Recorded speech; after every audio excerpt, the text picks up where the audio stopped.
Movie की शुरुआत में हमें कहानी के मेन कैरेक्टर पाई को दिखाया जाता है। फिर एक दिन पाई से मिलने एक राइटर आता है। इस राइटर को असल में पाई के अंकल ने भेजा होता है क्योंकि पाई के पास एक जबरदस्त कहानी थी जो कि उस राइटर की बुक के लिए काफी इंटरेस्टिंग हो सकती थी। वो सच्ची कहानी पाई की अपनी लाइफ की थी। वो राइटर जब पाई से मिलने आता है तो सबसे पहले वो उसके नाम के बारे में पूछता है कि आखिर उसका नाम पाई ही क्यों है। तब पाई बताता है कि इस दुनिया में हर इंसान के अलग अलग शौक होते हैं। ऐसे ही मेरे अंकल को स्विमिंग पूल का बहुत शौक था और मेरा नाम पिसिंग मेरे अंकल ने रखा था।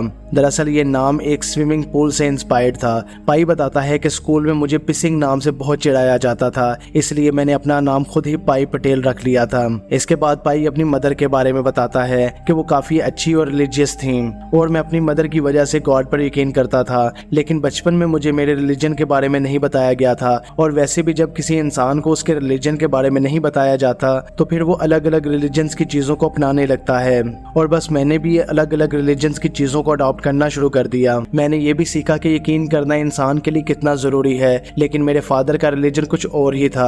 एक दिन मेरे फादर ने मुझसे कहा कि बेटा, सब रिलीजन्स पर यकीन रखने का मतलब है किसी भी रिलीजन पर यकीन ना रखना।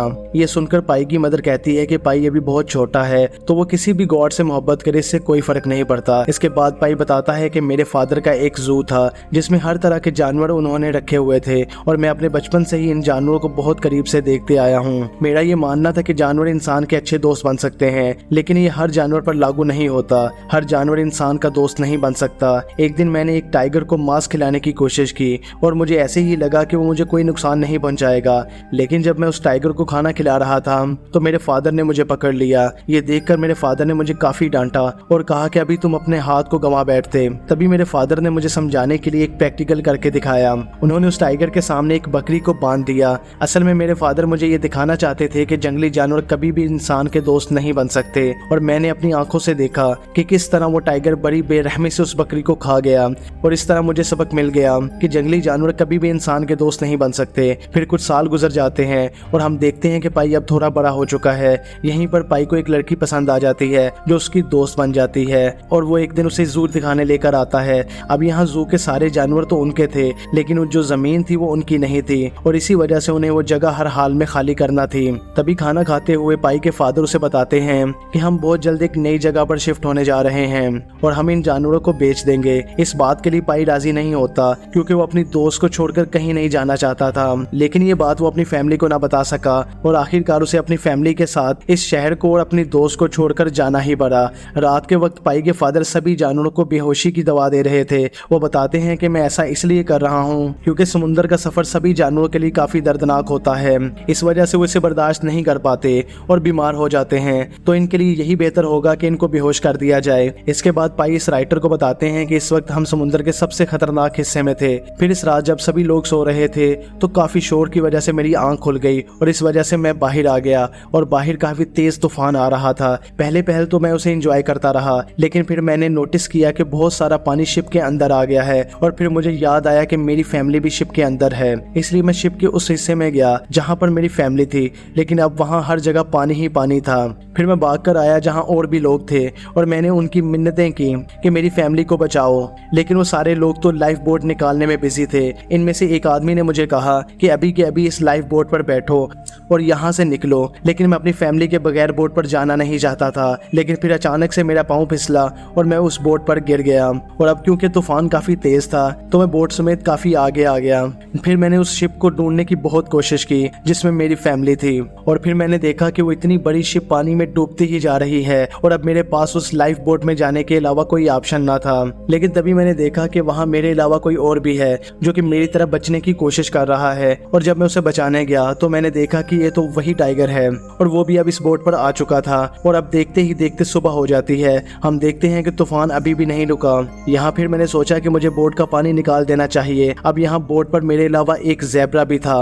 वो बेचारा जख्मी था क्योंकि उसका पाँव टूटा हुआ था फिर कुछ ही देर बाद मेरे पास उस बोट में एक हाइनो पहुंच जाता है। फिर मैंने समुद्र में एक चिंपैंजी को भी देखा, इसीलिए मैंने उसकी मदद की और उसे बोट पर ले आया। और रात में वो हाइनो अपनी भूख पर कंट्रोल नहीं कर पाता, इसलिए वो ज़ेब्रा पर हमला कर देता है। हालांकि मैंने उस ज़ेब्रा को बचाने की बहुत कोशिश की, लेकिन तब तक वो हाइनो उसे मार चुका था। अब वो इस ज़ेब्रा को मारने के बाद वो हाइनो इस चिंपैंजी पर हमला करता है, क्योंकि वो हाइनो इसे भी खा लेता है। लेकिन इससे पहले कि वो हाइनो मुझ पर हमला करता तो तभी अचानक से बोट के अंदर से वो टाइगर बाहर आता है और एक ही झटके में उस हाइनो को मार डालता है। अब इस टाइगर को बोट में देखकर मैं फौरन पानी में कूद गया और अब मुझे शिप से अलग हुए काफ़ी टाइम हो चुका था। मेरी हालत काफ़ी ख़राब हो चुकी थी, क्योंकि मैं समुद्र के बीचों बीच फंसा हुआ था। बचने का तो मेरे पास कोई रास्ता ही नहीं था और कोई रेस्क्यू टीम भी मुझे बचाने के लिए नहीं आई थी। और मैं समुद्र में एक बोट पर एक टाइगर के साथ था, एक जंगली जानवर के साथ जो कभी भी मुझ पर हमला कर सकता था। अब इस बोट में मुझे खाने का कुछ सामान और पीने का पानी मिल गया, लेकिन वो पानी काफ़ी कम होता है, जो कि ज़्यादा देर तक चलने वाला ना था। पाई को वहाँ एक बुक भी मिलती है जिसमें लिखा हुआ था कि अगर आप समुद्र में कहीं फंस जाएं तो आपको कैसे बचना है। और पाई भी उन सब चीज़ों पर अमल करने लगा था, यानी गाना गाकर अपने आप को बहलाता और कुछ ना कुछ करके अपने आप को मसरूफ रखता था, साथ साथ अपनी यादों को भी ताज़ा करता था।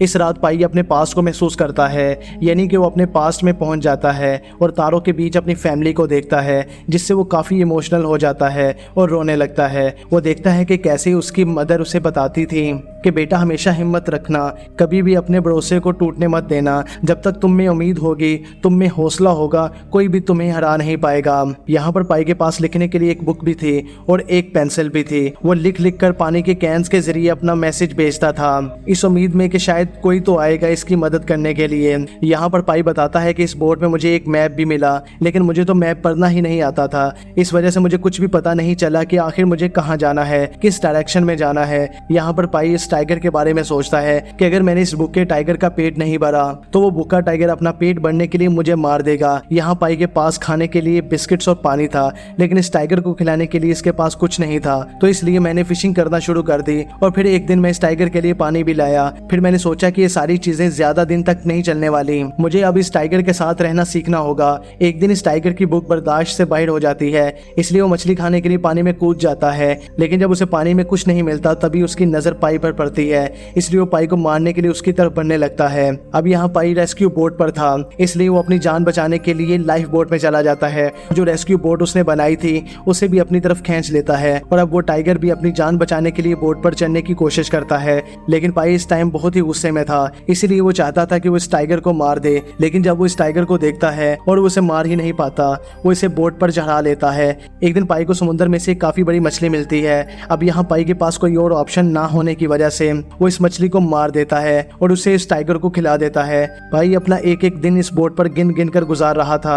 अब एक दिन वो लोग एक ऐसी जगह से गुजरते हैं जहाँ पर उनका सामना बहुत ज्यादा मछलियों से होता है, क्योंकि वहाँ आसपास बहुत मछलियाँ थीं और तो और वहाँ काफी ज्यादा मछलियाँ उड़ रही थीं, इसलिए उनकी बोट पर बहुत ज्यादा मछलियाँ आ जाती हैं। अब पाई और वो टाइगर उस लाइफ बोट पर थे और दोनों ही उन मछलियों को हासिल करना चाहते थे, क्योंकि पाई के पास भी खाने के लिए कुछ भी नहीं था और वो टाइगर भी भूखा था, क्योंकि बोट हिलने की वजह से इसका सारा खाना गिर गया था। इस वजह से पाई इस टाइगर को डराता है। यहाँ हमें दिखाया जाता है कि इंसान जब मजबूर होता है तो वो कुछ भी कर सकता है, जैसे कि पाई वेज होने के बावजूद उसे मछली खाना पड़ती है। यहाँ पाई सोचता है कि ऐसे तो हमारा बिल्कुल गुजारा नहीं होगा, जैसे कि मैं अलग बोट पर हूँ और वो टाइगर अलग बोट पर, इसीलिए जैसे तैसे करके मुझे उस टाइगर के साथ रहना सीखना होगा। इसीलिए पाई उसे ट्रेन करता है और देखते ही देखते काफी टाइम गुजर जाता है, इसीलिए उनकी हालत और भी खराब हो गई थी। एक दिन इतना तूफान आता है कि उसकी जो छोटी बोट होती है वो टूट जाती है और साथ ही साथ लाइफ बोट का भी काफी बुरा हाल था, क्योंकि इसमें काफी सारा पानी भर गया था। यहाँ पर पाई इस टाइगर को कहता है कि गॉड भी हमारी मदद करना चाहता है। इसके बाद हम उन दोनों को देखते हैं जिनकी हालत और भी खराब हो चुकी थी। टाइगर का तो इतना बुरा हाल था कि वो तो बस मरने ही वाला था। पाई इस टाइगर के पास जाता है और इसके सर पर हाथ फेरता है। वो टाइगर इतना कमजोर हो चुका था कि पाई को मारना तो दूर, वो उठ भी नहीं सकता था। यहाँ पर पाई उसका सर अपनी गोद में रख लेता है। दोनों मिलकर अपने सामने आखिरी टाइम देख रहे थे। लेकिन इसके अगले दिन वो एक आइलैंड पर पहुंचते हैं जो कि पूरी तरह से हरा भरा था। यहाँ उनके लिए पीने के लिए पानी भी था और खाने के लिए खाना भी था और वो सर्वाइव आसानी से कर सकते थे। लेकिन हैरत की बात ये थी कि वो पूरा आइलैंड नेवलों से भरा हुआ था। जैसे ही वो टाइगर वहां पर आता है वो इन नेवलों को खाने लगता है। यहाँ पर पाई के पास भी खाने के लिए काफी सामान था, पीने के लिए पानी था।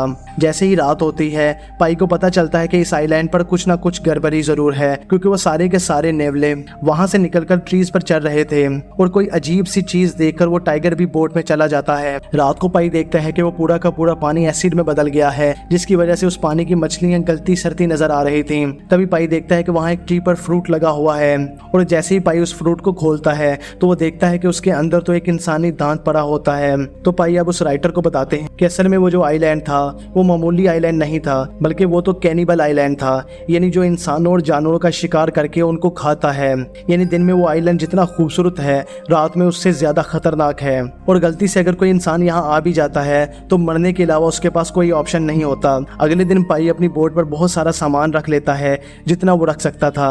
वो और भी काफी सारा सामान अपने साथ रख लेता है और सोचता है कि अगर वो भी इस आइलैंड पर रुका तो वो भी इस आइलैंड का शिकार हो जाएगा। वो इस टाइगर को भी वहां नहीं छोड़ सकता था, इसलिए वो इस टाइगर के लिए बहुत सारे नेवले ले लेता है। जैसे ही पाई सीटी बजाता है देखते ही देखते टाइगर उसके पास आ जाता है। कुछ ही दिन सफर करने के बाद वो एक दूसरे आइलैंड पर पहुंचते हैं। तब वो टाइगर वहां से उतरता है और जंगल की तरफ जाने लगता है। लेकिन पाई की हालत खराब होती है, वो नीचे गिरा होता है। वो सोचता है कि जाने से पहले वो टाइगर उससे बात करेगा कि यानी इतने दिन साथ रहने की वजह से उनके दरमियान एक रिश्ता बन चुका था।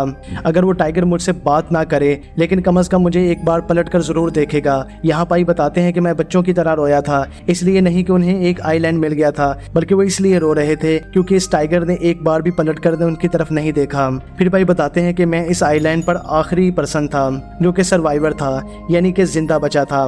इसलिए मेरे पास इंश्योरेंस कंपनी से कुछ लोग आए थे। मैंने उन्हें हर एक बात बताई जो कि मेरे साथ हुआ था, लेकिन उन्होंने मेरी बात का यकीन नहीं किया और वो मुझे कहने लगे कि भाई कोई ऐसी बात बताओ जिस पर हम यकीन कर सकें। तब फिर मैंने उन्हें एक और कहानी सुनाई जिस पर वो यकीन कर सकें। इस कहानी में उनके साथ कोई जानवर नहीं बल्कि उनकी फैमिली के लोग थे। तब राइटर पूछते हैं कि क्या फिर उन्होंने तुम्हारी कहानी पर यकीन किया? तब भाई कहते हैं कि वो रिपोर्ट आज तक मेरे पास पड़ी हुई है। वो राइटर उसे खोलकर देखता है तो उसके अंदर एक पेपर था और उस पेपर पर एक लड़के की कहानी लिखी हुई थी कि वो लड़का पूरे 227 दिन तक समुद्र के अंदर रहा, समुद्र के सबसे खतरनाक हिस्से में अकेला नहीं बल्कि एक टाइगर के साथ। यानी वो कहानी जिसे पाई सुना रहे थे उनकी अपनी कहानी। ये सुनकर वो राइटर काफी हैरान होता है। इसके बाद वो राइटर पूछता है कि तुम्हें इसमें से कौन सी कहानी पसंद आई थी, कि तुम्हारी फैमिली वाली या टाइगर वाली? तब पाई कहते हैं कि टाइगर वाली, यानी वो कहानी जिसमें टाइगर था। तभी वहाँ पाई की फैमिली आ जाती है। तब पाई उस राइटर को बताता है कि मेरी उस वाली फैमिली में से पेरेंट्स और मेरे बहन भाइयों में से कोई भी नहीं बचा था और अब ये है मेरी फैमिली। इसके बाद पाई वहाँ से चले जाते हैं और इसी के साथ ये मूवी यहाँ पर एंड हो जाती है। और अब कहानी अच्छी लगी हो तो वीडियो को लाइक कर दें, चैनल को सब्सक्राइब कर दें। मिलते हैं अगली वीडियो में।